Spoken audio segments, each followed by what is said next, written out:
ಹಿಂದೂಗಳ ಪಾಲಿಗೆ ಮತ್ತೊಂದು ಐತಿಹಾಸಿಕ ಕ್ಷಣ ಈಗ. ಏಕೆಂದ್ರೆ ಜಸ್ಟ್ ಒಂದು 22 ದಿನದ ಹಿಂದಷ್ಟೇ ಇಡೀ ದೇಶ ರಾಮನ ಜಪ ಮಾಡ್ತಾ ಇತ್ತು. ಭವ್ಯ ರಾಮ ಮಂದಿರ ಕನಸನ್ನ ಕಾಣ್ತಾ ಇದ್ವಿ ನಾವೆಲ್ಲರೂ ಕೂಡ. 500 ವರ್ಷಗಳಿಂದ ಭವ್ಯ ರಾಮ ಮಂದಿರದ ವಿಚಾರಕ್ಕೆ ಸಂಬಂಧಪಟ್ಟಂತೆ ಆ ಕನಸು ನನಸಾಯ್ತು. ಈಗ ಅರಬ್ ಕಂಟ್ರಿಯಲ್ಲಿ ಬಹುದೊಡ್ಡ ಹಿಂದೂ ದೇಗುಲ ಲೋಕಾರ್ಪಣೆ ಆಗ್ತಾ ಇದೆ. ಅಬುದಾಬಿಯಲ್ಲಿ ಅತಿ ದೊಡ್ಡ ಹಿಂದೂ ದೇಗುಲ ಇಂದು ಉದ್ಘಾಟನೆ ಮಾಡಲಿದ್ದಾರೆ ಪ್ರಧಾನಮಂತ್ರಿ ನರೇಂದ್ರ ಮೋದಿ ಅವರು. ಇದಕ್ಕಿಂತ ಪುಣ್ಯದ ಕೆಲಸ ಮೋಸ್ಟ್ ಪ್ರಾಬಲಿ ನರೇಂದ್ರ ಮೋದಿ ಅವರ ಪಾಲಿಗೆ ಮತ್ತೆಂದು ಬಂದಿರಲಿಲ್ಲ ಅಂತ ಕಾಣಿಸುತ್ತೆ. ಬಿಕಾಸ್ ರಾಮ ಮಂದಿರ ಉದ್ಘಾಟನೆ ಅದಾದ ಒಂದು ಜಸ್ಟ್ 22 ದಿನಗಳ ನಂತರ ಇಲ್ಲಿ ಅಬುದಾಬಿಯಲ್ಲಿ ಇರುವಂತಹ ಒಂದು ಹಿಂದೂ ದೇಗುಲದ ಉದ್ಘಾಟನೆಯನ್ನ ಮಾಡ್ತಾ ಇದ್ದಾರೆ. 27 ಎಕರೆ ಪ್ರದೇಶದಲ್ಲಿ ಸ್ವಾಮಿ ನಾರಾಯಣ ದೇವಾಲಯ ಲೋಕಾರ್ಪಣೆಗೊಳ್ತಾ ಇರುವಂಥದ್ದು. 700 ಕೋಟಿ ವೆಚ್ಚದಲ್ಲಿ ಸ್ವಾಮಿ ನಾರಾಯಣ ದೇಗುಲ ಲೋಕಾರ್ಪಣೆಗೊಳ್ತಾ ಇದೆ.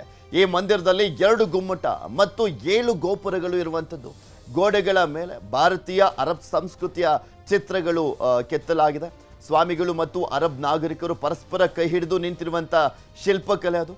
ಸಂಯುಕ್ತ ಅರಬ್ ಸಂಸ್ಥಾನದ ಧಾರ್ಮಿಕ ಭಾವೈಕ್ಯತೆ ಮತ್ತು ಪರಸ್ಪರ ಸಹೋದರತೆಯನ್ನ ವಿಶ್ವಕ್ಕೆ ಚಿತ್ರದ ಮೂಲಕ ಶಾಂತಿ ಮತ್ತು ಸಾಮರಸ್ಯದ ಒಂದೊಳ್ಳೆ ಗಟ್ಟಿ ಸಂದೇಶವನ್ನ ನೀಡಲಾಗ್ತಾ ಇರುವಂಥದ್ದು. ಇದೆಲ್ಲದ್ರ ಬಗ್ಗೆ ಮತ್ತಷ್ಟು ಮಾಹಿತಿಯನ್ನು ನೀಡ್ತಾ ಹೋಗ್ತಾರೆ ನಮ್ಮ ಡೆಪ್ಯೂಟಿ ನ್ಯೂಸ್ ಎಡಿಟರ್ ಆಗಿರುವಂಥ ರಾಘವೇಂದ್ರ ಗುಡಿ ನಮ್ಮ ಜೊತೆ ನೇರ ಸಂಪರ್ಕದಲ್ಲಿ ಜಾಯಿನ್ ಆಗ್ತಾ ಇದ್ದಾರೆ. ಗುಡಿ, ಒಂದು ಬಹುದೊಡ್ಡ ಹಿಂದೂಗಳಿಗೆ ಐತಿಹಾಸಿಕ ಕ್ಷಣ ಅಂತ ಹೇಳಿದ್ರು ತಪ್ಪಾಗ್ಲಿಕ್ಕಿಲ್ಲ. ಜಸ್ಟ್ ಒಂದು 22 ದಿನಗಳ ಅಂತರದಲ್ಲಿ ಈ ರೀತಿಯಾದಂಥ ಒಂದು ಹೆಮ್ಮೆ ಪಡುವಂಥ ಕ್ಷಣಗಳು ನಮ್ಮ ಭಾರತೀಯರಿಗೆ ಬರುತ್ತೆ ಅಂತ ಯಾರೂ ಕೂಡ ಅಂದ್ಕೊಂಡಿರಲಿಲ್ಲ. ಒಂದು ರಾಮ ಮಂದಿರ ಲೋಕಾರ್ಪಣೆಗೊಂಡಿದ್ದಂಥದ್ದು.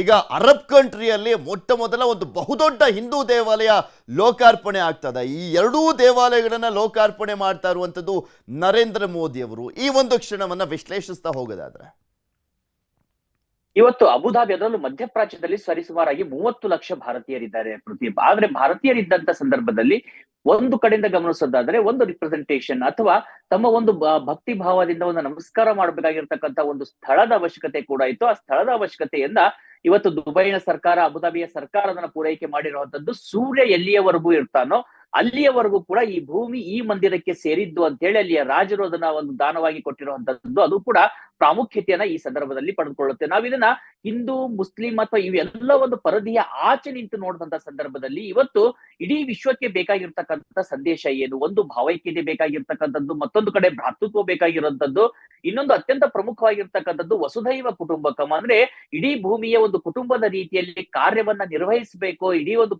ಪ್ರಪಂಚದಲ್ಲಿ ಶಾಂತಿ ನೆಲೆಸಬೇಕು.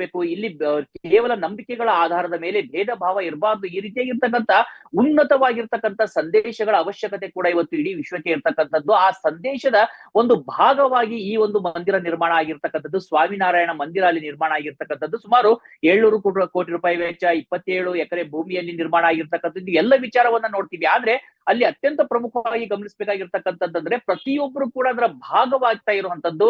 ಅಲ್ಲಿರ್ತಕ್ಕಂಥ ಮುಸ್ಲಿಮರು ಇರ್ಬೋದು, ಅರಬರು ಇರ್ಬೋದು, ಭಾರತೀಯರು ಇರ್ಬೋದು, ಅಥವಾ ಈ ಒಂದು ಏಷ್ಯಾದ ಬೇರೆ ಬೇರೆ ಜನರು ಇರಬಹುದು. ಪ್ರತಿಯೊಬ್ರು ಕೂಡ ತಮ್ಮದು ಅಂತಕ್ಕಂಥ ಒಂದು ಭಾವನೆಯನ್ನ ಹೊಂದಿ ಆ ಮಂದಿರದ ನಿರ್ಮಾಣಕ್ಕೆ ಒಂದು ಕೊಡುಗೆಯನ್ನ ಕೊಟ್ಟಿರುವಂತದ್ದು. ಜೊತೆಗೆ ಅಲ್ಲಿ ಮಂದಿರ ನಿರ್ಮಾಣ ಆಗಿರ್ತಕ್ಕಂಥದ್ದು.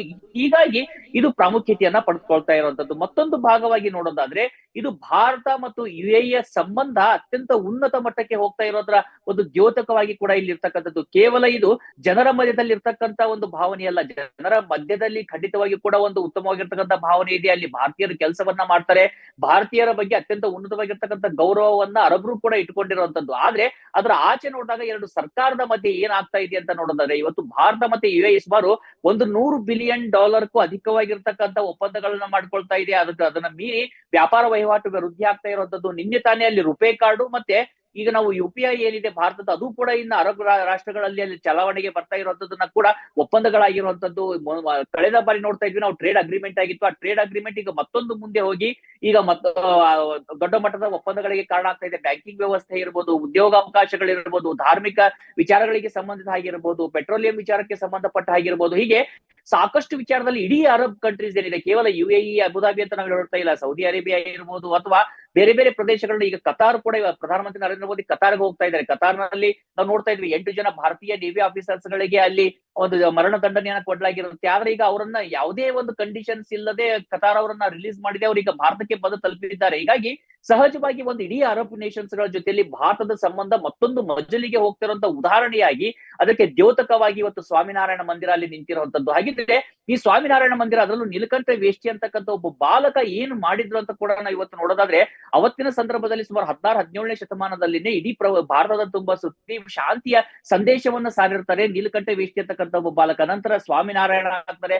ಅವರಿಗೆ ದೀಕ್ಷೆ ಆಗುತ್ತೆ, ಆ ಒಂದು ಬಾಕ್ಸ್ ಅಂತಕ್ಕಂಥ ಒಂದು ಏನು ಒಂದು ಇನ್ಸ್ಟಿಟ್ಯೂಟ್ ಇದೆ ಅದರ ಒಂದು ನಿರ್ಮಾಣ ಆಗುತ್ತೆ, ಅದರ ಸ್ಥಾಪನೆ ಆಗುತ್ತೆ. ಅದಾದ ಬಳಿಕ ಇವತ್ತು ಬಾಕ್ಸ್ ಇದೆಯಲ್ಲ, ಸರಿಸುಮಾರಾಗಿ 197 ದೇಶಗಳಲ್ಲಿ ಅದರ ಉಪಸ್ಥಿತಿ ಇರ್ತಕ್ಕಂಥದ್ದು. ಸಾಕಷ್ಟು ದೇಶಗಳಲ್ಲಿ ಅದರ ಒಂದು ಮಂದಿರಗಳಿರ್ತಕ್ಕಂಥದ್ದು. ಅದರ ಒಂದೇ ಒಂದು ಸಂದೇಶ ಏನಂದ್ರೆ, ಒಂದು ಭಾರತದ ಶಿಲ್ಪಕಲೆ, ಭಾರತದ ಸಂಸ್ಕೃತಿ, ಅದರ ಜೊತೆಗೇನೆ ಇವತ್ತು ನೀಲಕಂಠ ವೇಷ ಅಥವಾ ನಾವು ಏನು ಸ್ವಾಮಿನಾರಾಯಣ ಅಂತೀವಿ ಅವರ ಒಂದು ಸಂದೇಶವ ಏನುಗಳಿದಾವೆ, ಶಾಂತಿ ಇರ್ಬೋದು, ಪ್ರೇಮ ಇರ್ಬೋದು, ಭಕ್ತಿ ಇರ್ಬೋದು, ಇವುಗಳನ್ನ ಸಾರುವಂತ ಒಂದು ಪ್ರಕ್ರಿಯೆಯಲ್ಲಿ ಭಾಗವಹಿಸಿರೋದು.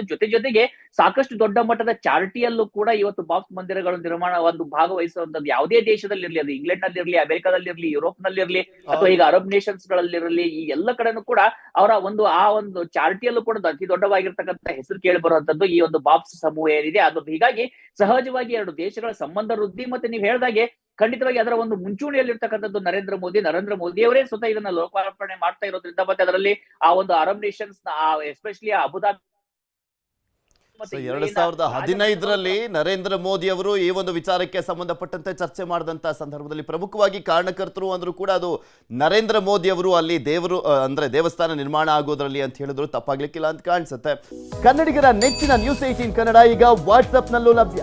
ಕರ್ನಾಟಕ, ದೇಶ ವಿದೇಶಗಳ 360 ಡಿಗ್ರಿ ಸುದ್ದಿಯ ವಿವರಗಳನ್ನ ನಿಮ್ಮ ಕೈ ಬೆರಳುಗಳಲ್ಲೇ ಪಡಿಲಿಕ್ಕೆ ಈ QR ಕೋಡ್ ಅನ್ನ ಸ್ಕ್ಯಾನ್ ಮಾಡಿ, ನಮ್ಮ ಚಾನಲ್ ಫಾಲೋ ಮಾಡಿ, ನೋಟಿಫಿಕೇಶನ್ ಆನ್ ಮಾಡಿ.